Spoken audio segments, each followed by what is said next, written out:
Good morning बेटा। हम लोग 11th क्लास का जो चैप्टर नंबर 4 है कार्यपालिका यानी कि एग्जीक्यूटिव, इसको पढ़ने का काम करेंगे। ठीक है, तो सबसे पहले बेटा हम लोगों ने जैसे आप लोगों को 10th में भी बार बार सिखाया है कि बेटा क्या होती है आप लोगों की विधायिका, क्या होती है कार्यपालिका, क्या होती है आप लोगों की न्यायपालिका, यानी कि लेजिस्लेचर क्या है, एग्जीक्यूटिव क्या है या फिर जुडिशरी क्या है। ठीक है, तो इन्हीं तीन के पार्ट जो आप लोगों को 9th 10th में पढ़ाए थे उसी का एक पार्ट एग्जीक्यूटिव, ये इस चैप्टर की हेडिंग है और हम पूरे चैप्टर में कार्यपालिका से रिलेटेड ही पढ़ने वाले हैं। ठीक है बेटा, तो पहले हम लोग यही समझे कि कार्यपालिका आखिरकार होती क्या है। तो कार्यपालिका के बारे में जब हम बात करते तो बात शुरू होते बेटा सरकार का वह अंग जो कानूनों को लागू करता है। ठीक है, क्यों? क्योंकि हमने पढ़ा हुआ है कि जो संसद है, जो विधायिका है, वो कानून बनाने का काम करती है। ठीक है, तो उन कानूनों को, उन नियमों को लागू करने का काम आप लोगों की कार्यपालिका करती है। ठीक है, तो सबसे पहली लाइन तो यही है कि सरकार का वह अंग जो कानूनों को लागू करता है, कानूनों को लागू करता है और प्रशासन का काम भी संभालता है, यानी शासन में जो भी हो रहा है, जो भी चल रहा है, उसको संभालने का काम यही करता है। ठीक है, इसके बाद आता है कार्यपालिका में केवल राष्ट्रपति, प्रधानमंत्री या विभिन्न मंत्री ही नहीं आते बल्कि पूरा प्रशासनिक ढांचा भी इसी में शामिल है। देखिएगा बेटा, सरकार जब चुनी जाती है तो सरकार चुनने के बाद जिनको बहुमत प्राप्त हो जाता है वो सरकार बना लेते हैं। ठीक है, उसी बहुमत प्राप्त दल का नेता देश का, यानी देश का तो नहीं बेटा लेकिन सरकार का प्रमुख जरूर बनता है।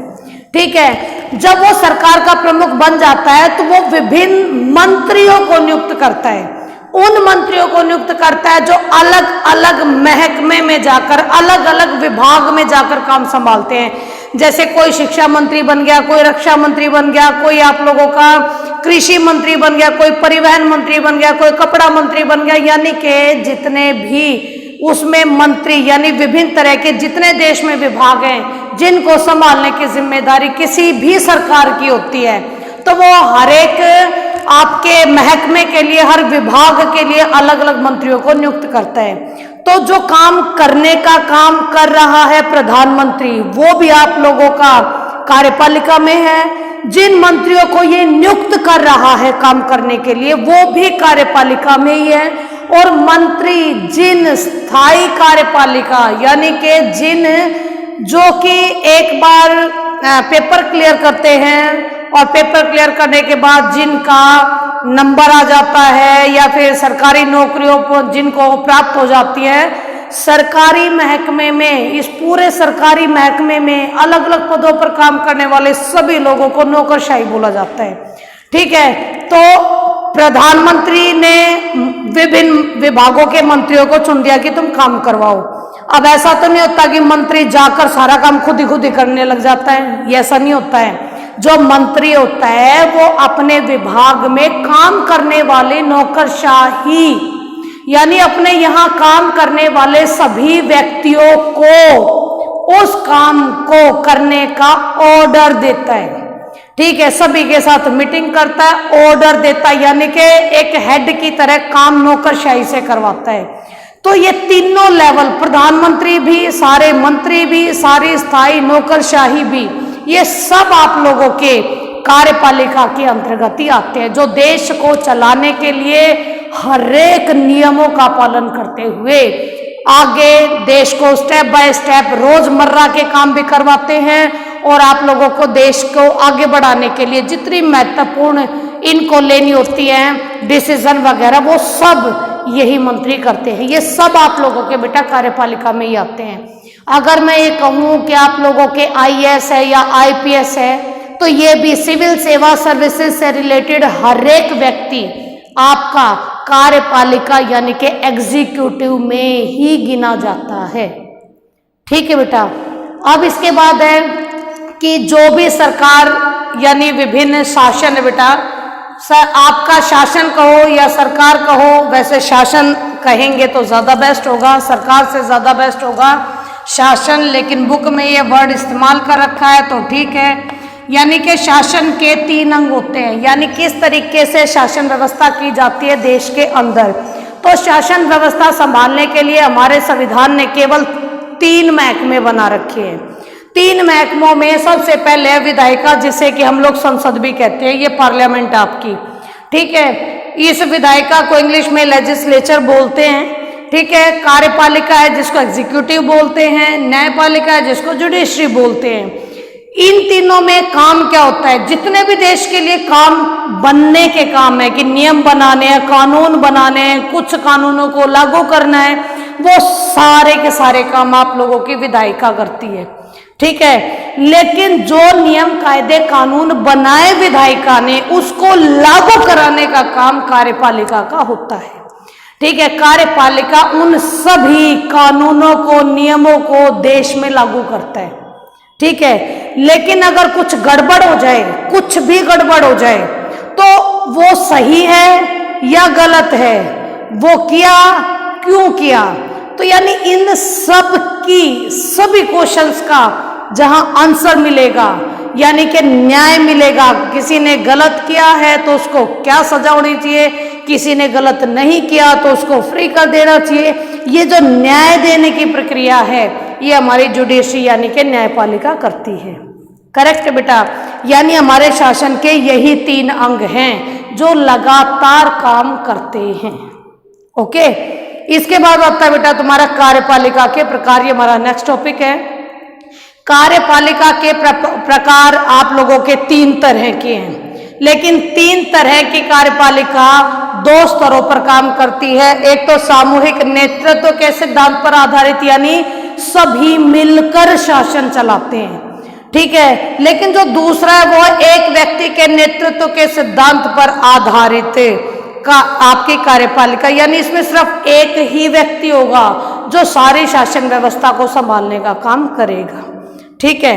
तो इन आधारों पर डायरेक्ट अगर आप लोग इसको याद नहीं भी करना चाहते, मैंने समझाने के लिए तुम्हें यहाँ डाल दिया है। अगर नहीं भी ये आप लोगों के दिमाग में घुसती है, लेकिन इतनी कोई मुश्किल चीज है नहीं बेटा, आप लोगों को आसानी से समझ में आ सकती है। नॉर्मली कार्यपालिका 3 तरह की होती है, संसदीय, अर्ध अध्यक्षात्मक और अध्यक्षात्मक, ठीक है। ध्यान दीजिएगा बेटा, संसदीय तीनों के बीच में डिफरेंस बता रही हूं, ध्यान से सुनना।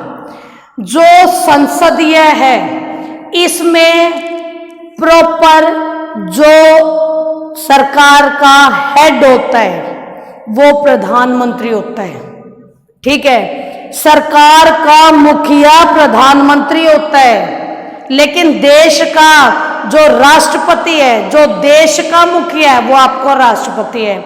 यानी देश का मुखिया राष्ट्रपति, सरकार का मुखिया प्रधानमंत्री, ठीक है। यहां अर्ध अध्यक्षात्मक में यहां पर भी आप लोगों के राष्ट्रपति प्रधानमंत्री होते हैं, लेकिन यहां फर्क क्या है कि जो राष्ट्रपति है वो प्रधानमंत्री को नियुक्त करता है। इस संसदीय में प्रॉपर चुनाव हुए थे, उन चुनाव में जिस दल को बहुमत मिला उस दल का नेता आपका प्रधानमंत्री बन गया। लेकिन यहां राष्ट्रपति प्रधानमंत्री को नियुक्त करता है, लेकिन जैसे ही वो प्रधानमंत्री अपने पद पर आ जाता है उसके बाद वो फ्री होके काम करता है, ठीक है। क्यों? क्योंकि वो विधायिका के प्रति उत्तरदायी होता है, ठीक है। क्यों? क्योंकि वो जनता के प्रति उत्तरदायी है। ये कह दो तो कुछ गलत नहीं है, ठीक। वैसे ही यहां पर भी है बेटा, जो संसदीय है उसमें बहुमत दल का नेता प्रधानमंत्री बनता है, सरकार का प्रमुख बनता है, ठीक है। लेकिन एक बार वो जब आप लोगों का नियुक्त हो गया है तो उसके बाद वो विधायिका के प्रति उत्तरदायी है, जनता के प्रति उत्तरदायी है। राष्ट्रपति या कोई और शक्ति उसके कार्य में दखलंदाजी नहीं करेगी। जो संसदीय कार्यपालिका है वो हमारे इंडिया में है, संसदीय कार्यपालिका हमारी इंडिया में है, ठीक है। अर्ध अध्यक्षात्मक प्रणाली आप लोगों के कनाडा में है, ठीक है, इन दोनों में डिफरेंस समझ में आ गया। अब आ जाओ थर्ड वाले पे, अध्यक्षात्मक पे, यानी इसमें सब कुछ राष्ट्रपति होता है। ठीक है, सब कुछ, यानी कि सरकार का मुखिया कहो या देश का मुखिया कहो, राष्ट्रपति ही सारे काम संभालता है। ये क्यों? ये किसी भी तरीके से विधायिका के प्रति उत्तरदायी नहीं है। ठीक है, ये जिस स्थिति में जिस कुर्सी पर बैठा है उस कुर्सी पर रहते हुए वो देश का प्रमुख, सरकार का प्रमुख निर्मित हो जाता है। ठीक है, बस फर्क इतना है कि ये भी चुनाव के माध्यम से आता है। यहां पर अप्रत्यक्ष चुनाव के माध्यम से चुने जाते हैं, लेकिन यहां प्रत्यक्ष चुनाव के माध्यम से राष्ट्रपति चुने जाते हैं। हमारे अमेरिका में यही है।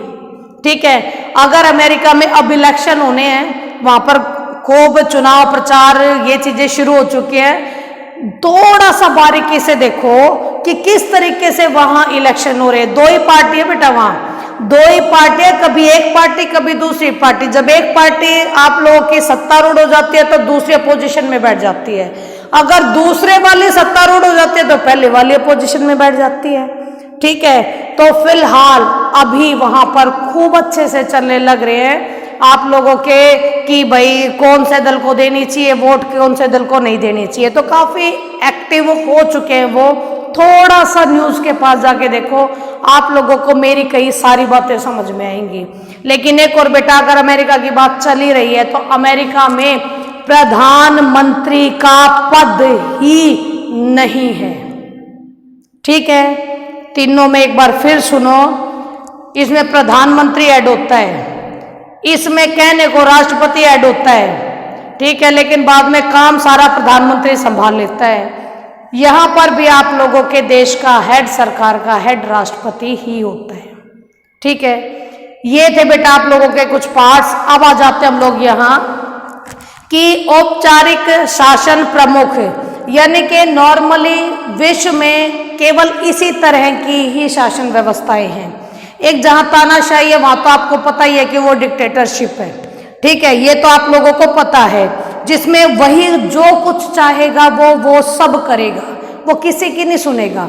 ठीक है, लेकिन यहां आगे वाला पोर्शन हमारा थोड़ा आगे बढ़ेगा कि औपचारिक शासन प्रमुख अगर किसी का राजा हो, किंग हो, तो उस शासन व्यवस्था को संवैधानिक राजतंत्र का नाम देंगे कॉन्स्टिट्यूशनल मोनार्ची।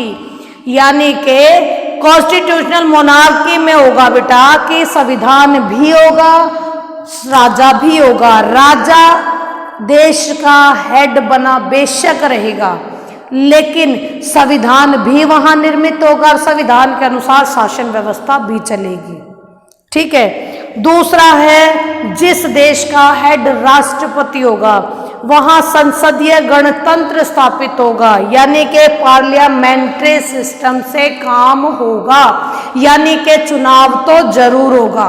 चुनाव के बाद नियम कायदे कानून भी बनाए जाएंगे और इन नियम कायदे कानूनों के आधार पर ही देश चलेगा। ठीक है बेटा, आई होप बेटा आप लोगों को बेहद अच्छे से समझ में आ गया होगा। मैंने पूरी कोशिश की है कि आप लोगों को छोटी से छोटी चीज़ बताऊं। फिर भी अगर कोई प्रॉब्लम रह जाती है बेटा तो आप मुझसे क्वेश्चंस पूछ सकते हो। Thank you very much.